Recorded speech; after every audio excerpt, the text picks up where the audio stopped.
Thank you, Speaker. Speaker, there is a wide and diverse support for restricting the abuse of non-disclosure agreements. Acadia University and the University of King's College have signed a voluntary pledge vowing not to use non-disclosure agreements, and I will table that. Prince Edward Island and Saskatchewan have taken a step further and introduced their own legislation to restrict their use. My question is for the Minister of Justice. Will this government develop a plan to restrict the use of non-disclosure agreements across the province? I recognize the Honourable Minister of Justice. Thank you, Madam Speaker, and thanks to the member opposite for this question. Survivors and victims of sexual abuse, sexual assault, sexual harassment must be supported with sensitivity and respect and with trauma-informed approaches. And this includes in relation to the use of NDAs, which are agreements that people may enter into to commit that they will not share certain information, and often that happens in the course of settlements. Madam Speaker, I appreciate the advocacy of many organizations like Can't Buy My Silence and others who have given voice to the harms that can arise with the misuse of NDAs. This is an incredibly important perspective and a really important consideration in this.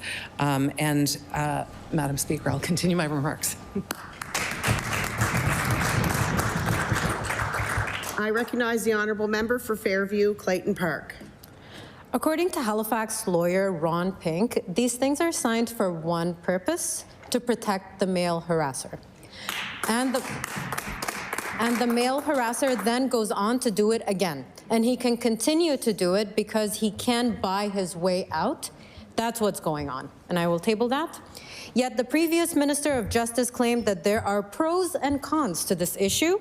Can the Minister clarify what the pro of this kind of use of an NDA is? I recognize the Honourable Minister of Justice.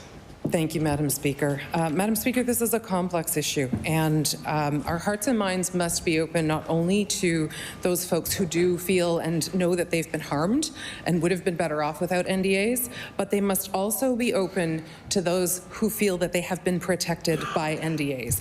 And I must point out, Madam Speaker, that is the group that is least likely to speak up. And I say this not to say that our mind is closed to banning NDAs. It absolutely is not, Madam Speaker, but we need to consider all of these perspectives. Madam Speaker, some jurisdictions have come out to say that they will not be moving forward with bans of NDAs, but we are looking forward to the Uniform Law Conference of Canada's recommendations on this. We are hosting them this summer, and will continue to consider this important issue.